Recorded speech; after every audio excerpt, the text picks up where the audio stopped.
बोलिए बंदी छोर साहिब सत कबीर की जय। संत समाज की जय। भक्त समाज की जय। साहिब बंदगी, साहिब बंदगी, साहिब। आज का जो शब्द है पारक प्रवाह ग्रंथ का 19वां शब्द है। इससे पहले मैं एक बात कहना चाहता हूं। जो भी हमारे यहाँ विचार होते हैं उन विचारों की मंशा किसी की भी श्रद्धा आस्था को ठेस पहुंचाना नहीं है। हम केवल छल कपट पाखंड को निकालने की बात करते हैं। छल कपट पाखंड के प्रति जागृत करने का हमारा मकसद है। इसी के आधार पर हमारे वक्तव्य होते हैं। हम किसी भी मत पंथ धर्म के विरोधी नहीं है।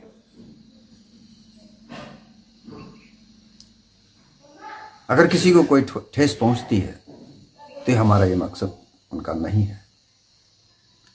आज का शब्द है जिंदा है तू नित्य है सदा तू ही सार है।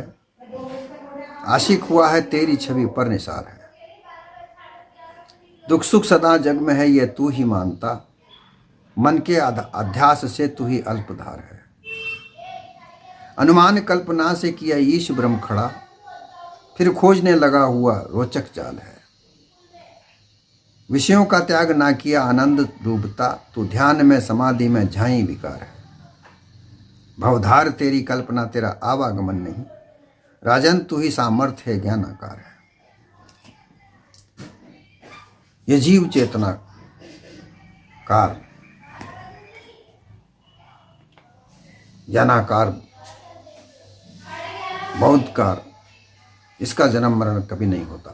ये सारे शास्त्र एक साथ कहते हैं। यहां ये शब्द भी यही कहता है कि तुम मरते नहीं हो, तुम्हारी देह मरती है। तू हमेशा नित्य है, नित्य है, निरंतर है।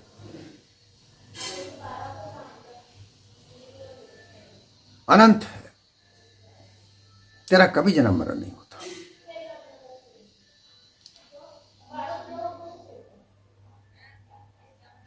इस वजह से तू ही सार है। ये देह ये घटती बढ़ती है, मरती जन्मती है, इसलिए असार है। ये संसार परिवर्तन इसका धर्म है, इसलिए ये असार है।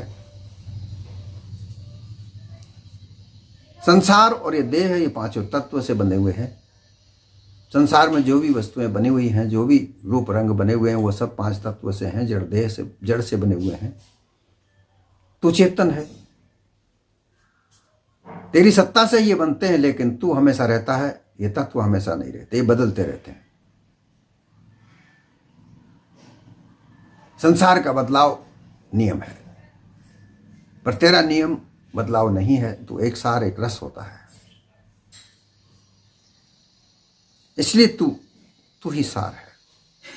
आशिक हुआ है तेरी छवि पर निसार है। तू तेरी छवि को देखकर उस पर निसार है, अर्थात उस पर रोचकता में बंधा हुआ है, उस पर आश्रित है, आशिक है। जो भी जिस पर तू आश्रित हुआ है वो तेरी छवि है, तेरी निर्माण की हुई है। वाणी जाल तेरा निर्माण किया हुआ है, उस रोचकता में तू उलझा हुआ है।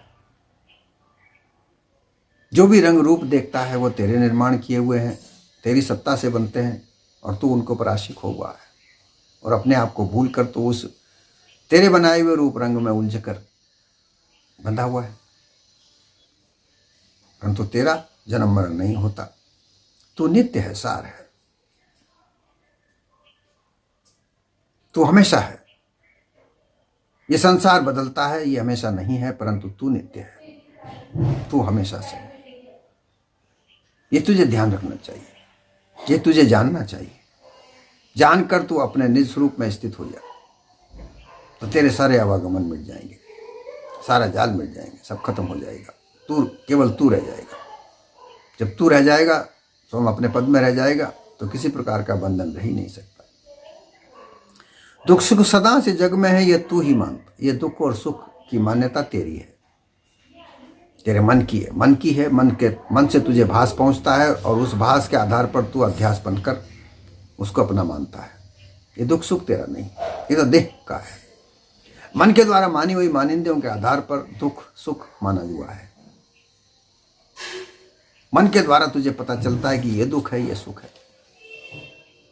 ये हानि है, ये लाभ है, ये भूख है, ये प्यास है।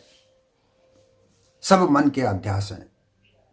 मन का जो भी भास होता है, पांचों ज्ञान इंद्रियों के द्वारा मन को भास पहुंचता है। आंखें देखती हैं, कान सुनते हैं,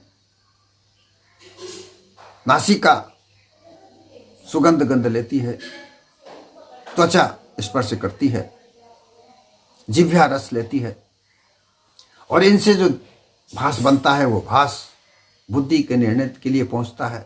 बुद्धि निर्णय देकर चित्त तक पहुंचाती है, जो चिदाभास होता है। चिदाभास से ही जीव को अध्यास बनता है। उसी को मानकर ये जीव अपने आप को वैसा का वैसा मान लेता है। ये दुख सुख तेरा नहीं है, ये जग में ऐसा है, ऐसा तू तेरा मन मानता है।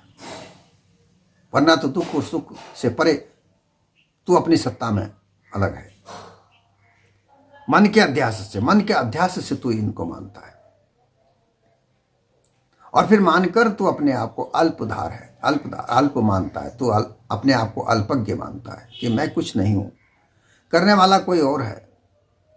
ऐसा कहकर तू अपने आप को अल्पज्ञ मानकर ऐसी मानंदी में फंसा हुआ रहकर उलझा हुआ रहता है। लेकिन तेरा यह सब कुछ नहीं है। तू तो ज्ञानाकार स्थिति में अपनी सत्ता से सब कुछ बनाने वाला, सब कुछ चलाने वाला, तू सब इन सब से अलग है। अनुमान कल्पना से किया ईश ब्रह्म खड़ा। अल्पज्ञ होकर के तूने माना कि मैं तो अल्पज्ञ हूं, मैं कुछ नहीं कर सकता, इसलिए संसार को चलाने वाला कोई है और है। तत्वमसि के सिद्धांत के अनुसार तत्वमसि कोई तत्व है जो संसार को चला रहा है। वह तत्व तू ही है। तत्वमसि इसका अर्थ बनता है, तत्वमसि का मतलब है कोई तत्व है इस संसार को चला। फिर इसको क्या, तत्वमसि को तत्व है, तू है। फिर तत्वमसि के 3 पद बना करके ईश्वर ब्रह्म और जीव को अलग अलग उपाधियां दे करके इसमें जो मान्यताएं बनाई, रोचक वाणियों के द्वारा उनका व्याख्यान किया गया, ये सब तूने ही किया है। सब तेरा ही निर्माण किया गया है। तू सबसे इनसे परे है, और तू ही बनाकर, तू ही इनमें उलझकर, इन मत पंथों में उलझकर अपने आप को अल्पज्ञ बंधा हुआ समझता है। मान बंधन में आवा, आपन बंधन आप बंधावा। किसने बुद्ध बांधा? तू सदैव मुक्त है। तू मुक्त रहकर हमेशा रहता है। 5 तत्वों के संयोग से, तेरी सत्ता से सारे संसार की रचना होती है। तू ही इसको पालता है, तू ही बनाता है, तू ही सृजन करता है, तू ही पालता है, और तू ही इसको समाप्त करता है। तीनों गुणों का रचने वाला तू है। तीनों गुणों की आराधना जो बनी, जो धारणा बनी, वो तेरे मन में ही बनी, और इनको आधार पर बना करके, और तू इनसे आधार पर फिर रजोगुण ब्रह्मा, सतोगुण विष्णु, तमोगुण शंकर, ऐसा कह करके, और तूने उनकी मान्यताएं बनाई, उनके आधार पर मत पंथों का निर्माण कर दिया। ये तेरी ही तो मान्यताएं हैं, इसके अलावा और कौन है जो बनाता है? और उन को बनाकर किस तरीके से तेने ईश्वर ब्रह्म आत्मा परमात्मा इनकी मान्यताएं बनाकर बड़े बड़े शास्त्र लिख दिए, वेद पुराण लिख दिए, रामायण गीता लिख दी। ये सब किसने लिखे? ये तो तूने ही तो लिखे हैं। फिर इनके आधार पर तू खोजने लगा, ब्रह्म क्या है। फिर इसको खोजने लगा, एक आधार ब्रह्म किया खड़ा कि ब्रह्म कोई है। फिर उसको खोजने लगा, खोज करके विभिन्न प्रकार के मतपंथों ने अलग अलग तरह के भावार्थ बनाए। कोई कहता है विशिष्ट अद्वैत ब्रह्म, अद्वैत ब्रह्म, द्वैताद्वैत ब्रह्म, विशिष्ट द्वैत ब्रह्म। अलग अलग सिद्धांतों का निर्माण करके, अलग अलग वाणियों के निर्माण से अलग अलग मूल वाक्यों को बनाया। प्रज्ञान आनंदम ब्रह्मस्ति, जो ज्ञान विज्ञान से परे जो आनंद है, वो आनंद स्वरूप है, वही ब्रह्म है। ऐसा आनंद प्राप्त करने के बाद क्या प्राप्त होता है? जड़त्व को तो ही प्राप्त होता है। अज्ञान की दशा में भी जड़ है और ज्ञान विज्ञान की दशा में जाकर भी जड़ हो जाता है, जिससे तो अज्ञानता ही ठीक है, जो जागृत तो है। देखिए तेरी सारी ये मान्यता उनको खोजने लगा, ईश्वर क्या है। कोई ईश्वर इस संसार को चलाने वाला है, वो संसार को चलाता है, उसके बगैर पत्ता नहीं हिलता, वही रचता है, वही बिगाड़ता है। उसकी पत्नी माया है, वो माया सबको बांधती है। उसके बंधन से जब छूटोगे, जब उस ईश्वर को ढूंढोगे, उसकी प्रार्थना आराधना करोगे, ऐसी मान्यता भी तू ही बनाने वाला है। किसी अन्य ने थोड़ी ये मान्यताओं को बनाकर निर्माण किया है। इसलिए तू ही बनाकर तू ही उनमें उलझता है। तरह तरह की मूर्तियां, पीतल की, तांबे की, सोने की, चांदी की, कांसे की, मिट्टी की, ये मूर्तियों को बना करके बनाने वाला तू। पत्थर की 7 प्रकार की मूर्तियों का निर्माण होता है। पत्थर की बनती है, मिट्टी की बनती है, सोने की बनती है, चांदी की बनती है, तांबे की बनती है, पीतल की बनती है, कांसे की बनती है। इन सब की मूर्तियों को बना बनाकर बड़ी मूर्तियों को बनाने वाला जो कलाकार है, उसकी कला के आधार पर मूर्ति में उसकी स्वरूप बनता है। ऐसा स्वरूप बनता है कि जिसको देखकर लोग मोहित होते हैं, आकर्षित होते हैं। उसके आगे नाक रगड़कर मांगते हैं, हमें पुत्र दो, धन दो, स्त्री दो, सम्मान दो, ऊंचा पद दो। उस बनाई हुई मूर्ति के आगे नाक रगड़ के मांगते हैं। ये सब तू ही तो करता है। बनाने वाला तू, उसको स्थापित करने वाला तू, प्राण प्रतिष्ठा करने वाला तू, और फिर उसके आगे मांगने वाला भी तू ही। कैसी विडंबना है। और जो लोग ऐसी मान्यताओं को बनाते हैं, उनकी कैसी भ्रमित बुद्धि है। ब्रह्मजाल को फैला करके उसी को ज्ञान विज्ञान कहते हैं।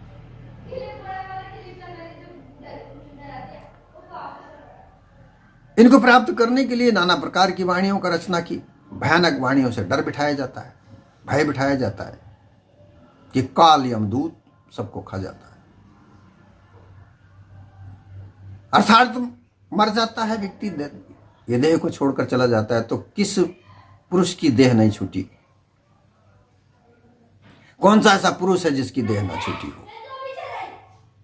इस धरती पर जो भी आए, जो सब देह छोड़कर चले गए। ये तो एक परम सत्य है। अब अगर इसके आधार पर ही डर बिठाया जाता है लोगों को, तो ये छल कपटी तो है। डर बिठाकर अपना मतपंथ चलाकर बस अपना व्यापार चलाना,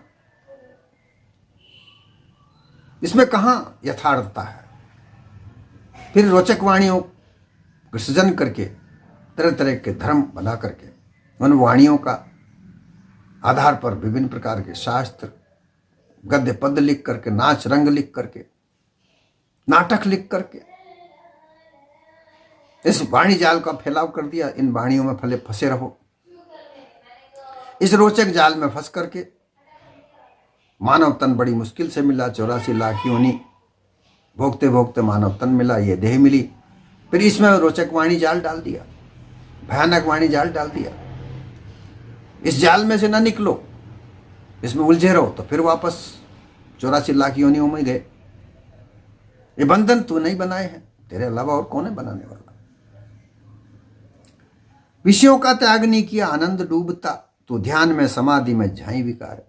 अब इनको इसमें तो उलझता क्यों है, इसका कारण क्यों उलझता है। मानव देह मिली, उत्तम देह मिली, मोक्ष का साधन मिला, लेकिन तू इनमें बनता क्यों है। अनुमान कल्पना के रोचक जाल में, भयानक जाल में तू फंसता क्यों है। क्योंकि तुझे विषयों के भोग का आनंद प्राप्त हो रहा है। अधिक से अधिक विषय भोगों को तू भोगना चाहता है। और इस विषय में क्या क्या है, स्त्री सुख है, धन का सुख है, परिवार का सुख है, ऊंचे पद का सुख है, मान सम्मान का सुख है। इन सुखों का तू भोग करता है। लोगों ने तो सुखों का निर्माण करके उनके नाम भी बता दिए। ये बताने वाला तू ही तो है। कहते हैं पहला सुख निरोगी काया, कि हर तरह से ये काया निरोग रहे, ऐसा प्रयत्न करते रहते हैं लोग। खूब खाते पीते हैं, तरह तरह के खाना व्यंजन बना बना कर खाते हैं, ताकि हष्ट पुष्ट शरीर रहे, निरोगी रहे, इसमें रोग पैदा ना हो। लेकिन फिर भी रोग पैदा हो जाते हैं। फिर उन रोगों से बचने के लिए दवाइयां लेते हैं, चिकित्सा करवाते हैं, लेकिन फिर भी वो चिकित्सा नहीं हो पाती और तरह तरह के और रोग बनते हैं। तो कहते कह देते हैं कि भाई पहला रोग जो है वो निरोगी काया होती है, काया निरोग है तो सब कुछ है। ऐसा मान्यता बना ली। ये मान्यता किसने, तू नहीं तो बनाई। दूजा सुख धन में माया, घर में माया, अर्थात धन। घर में खूब धन होना चाहिए, ऐसा सुख बता दिया। और उस धन को कमाने के लिए लोभ लालच करके, छल कपट पाखंड करके, थोड़े समय में खूब सारा धन इकट्ठा करने की प्रवृत्ति व्यक्ति को कहां कहां ले जाती है, कैसे कैसे कार्य को करवा देती है। छल कपट पाखंड में, धोखाधड़ी में, किसी की हत्या करना, चोरी करना, धोखाधड़ी करके अन्य का धन, पराये धन को हड़प लेना, ठग विद्या करना, ऐसे करके घर में माया करना, ये सुख है। धन का सुख तब है जब न्यायोचित तरीके से विद्या के आधार पर नेक नीति से कमाया हुआ धन, जिससे घर में रोटी बने, घर अच्छा रहे, पहनने को कपड़ा मिले, ये सुख है। परंतु धन में माया, घर में धन भरा पड़ा रहे और उसके लिए चाहे कुछ भी करना पड़े, ये पता नहीं। झूठ बोलना, छल कपट पाखंड के आधार पर मतपंथों का निर्माण करना, विभिन्न प्रकार के आयोजन कर करके खूब धन ऐंठना, व्यापार चलाना धन के, धर्म के नाम पर, कितने प्रकार की नीतियों का निर्माण करना, कितने प्रकार के कर्म कांडों का निर्माण करना, अलग अलग मंदिरों मस्जिदों का निर्माण करना, अलग अलग तीर्थों का निर्माण करना, ये छल कपट पाखंड के अलावा और कुछ नहीं। क्यों कि धन चाहिए, धन, घर में धन भरा होना चाहिए। तीसरा सुख वचनासुत नारी, स्त्री चाहिए जो वचन मानने वाली, हम जैसा कहें वैसा वो करे, दासी बनकर रहे घर में, ऊंचे वचन ऊंचे स्वर नहीं बोले, वचनासुत ना, अपने वचनों को मानने वाली, उसकी कोई भी इच्छा हो उसी कोई नहीं सुनना, केवल वो अपनी बातों सुनती रहे, ऐसी स्त्री चाहिए। फिर पुत्र आज्ञाकारी, अपनी आज्ञाओं को मानने वाला पुत्र, जैसा कह दिया जाए वो वैसा करे। फिर पांचवा सुख पंचों में वास होना चाहिए। पंचायत, जो सामाजिक पंचायतें होती हैं उनमें हमारी चलने लगे, हम जैसा कहें वैसे समाज की नीति तैयार हो, हम कहें जैसा ही नीति बने, हम कहें जैसा ही निर्णय हो, हमारी लोग बात मानते रहें, ऐसा सुख। फिर छठा सुख राज में वासा, राज काज में भी हमारा दगदगा हो, दबदबा हो, हम जैसा कहें राजपाज वैसा ही चले। फिर सातवां सुख वैकुंठ निवासा, मरने के बाद फिर वैकुंठ की वास हो। ये सुखों का निर्माण किसने किया, किसने बनाया, और इसके पीछे कितना छल कपट पाखंड है, ये भी नहीं सोचा, और कह दिया है कि ऐसा सुख होना चाहिए। और इस सुख के आधार पर विभिन्न प्रकार की वाणियों की रचना करके उस रोचक जाल में खुद ही फंस रहा है। तो ये क्यों? विषयों को भोगने के लिए, ये सारी चीजें सुखों को भोगने के लिए। आखिर इसमें आती चीज क्या है? मूल रूप से विषय, उनको भोग करने के लिए, और इन विषयों को भोगने के लिए ही ये सारे प्रपंच रचे जाते हैं। विषयों के आनंद के लिए, विषयों का भोग से आनंद प्राप्त होता है।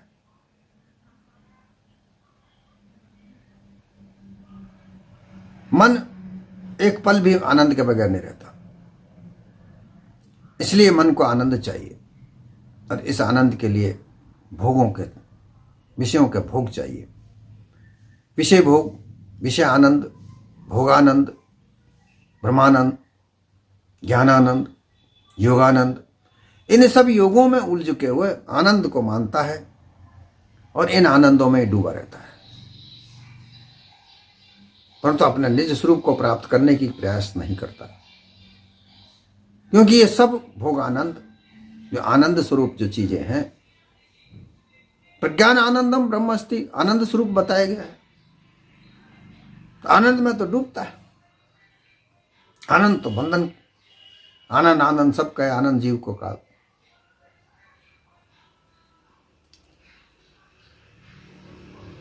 योगियों के ध्यान में, योगियों को द्वारा बताई गई विधि में ध्यान करता है, समाधि लगाता है।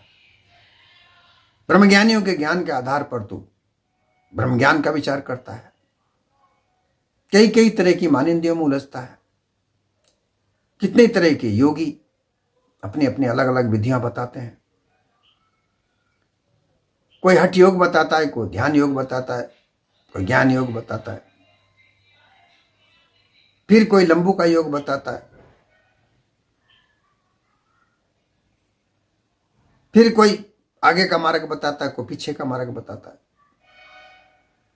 कोई तरह तरह की मुद्राओं को लगाना सिखाता है। इनमें उलझकर ये चेतन स्वरूप जीव, वो परमात्मा कोई है, उससे मिलने के लिए योग करता है, परंतु कभी मिल नहीं पाता, क्योंकि ध्यान लगाते हैं, श्वासाओं का चढ़ाव उतार करते हैं, श्वास तत्वों का घर्षण होता है, उनमें कई प्रकार के रूप नजर आते हैं, रंग नजर आते हैं, उन्हीं को परमात्मा मान लेता है। ऐसा मानकर वो आनंद में डूबता है।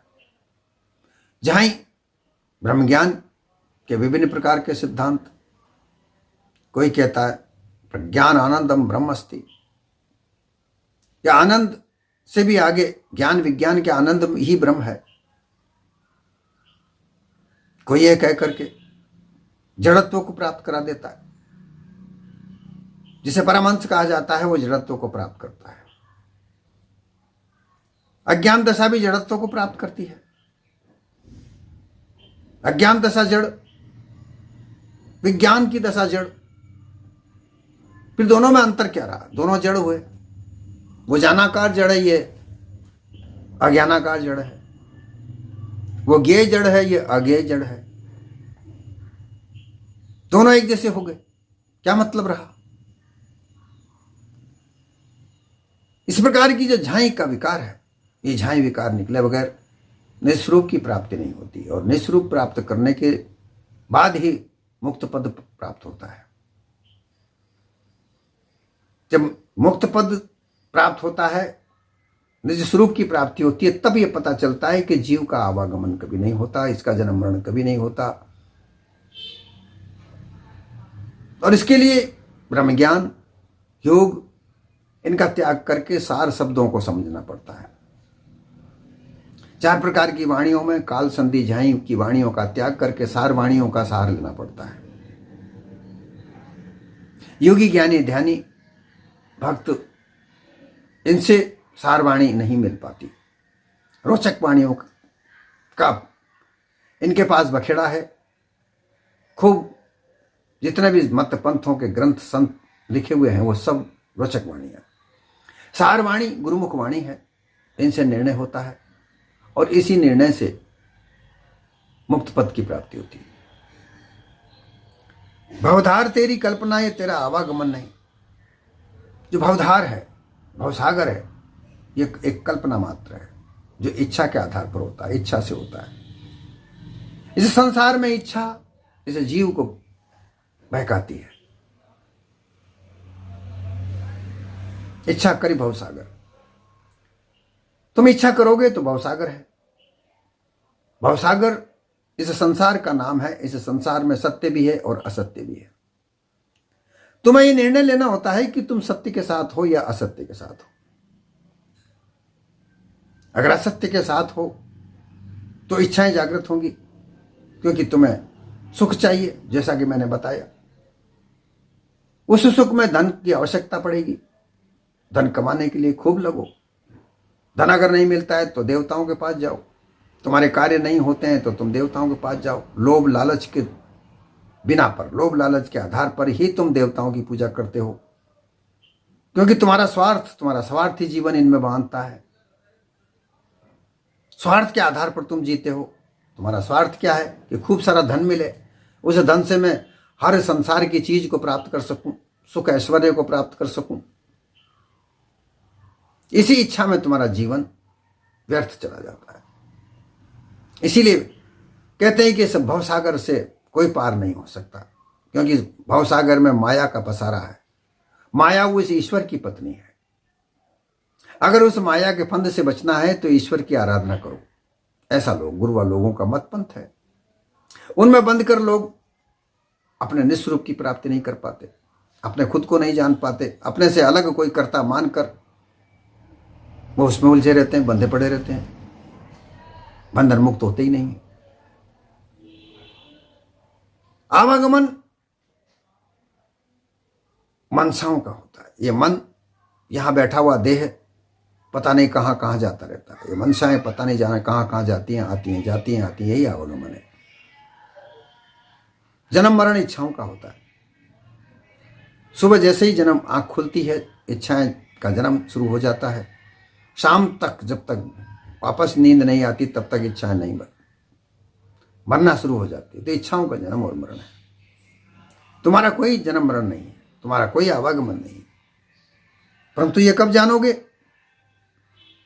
कि जब निज बोध को मानोगे, अपने निज स्वरूप की प्राप्ति करोगे। काल संधि झाई वाणी को त्याग कर गुरुमुख वाणी को समझोगे, उसको सुनोगे। और ये कहाँ मिलती है? सत्संग में मिलती है। सदगुरु की सत्संग के आधार पर ये गुरुमुख वाणियों का श्रवण करके, मनन करके निध्यासन करें। यहां ना ध्यान की आवश्यकता है, ना समाधि की। यहां तो गुरुमुख वचन को सुनकर सदैव निरंतर सतत मन के आधार पर उनका चलना, सदैव याद रखना, यही उनकी आराधना प्रार्थना है। और इसी आधार पर निज रूप की प्राप्ति होती है।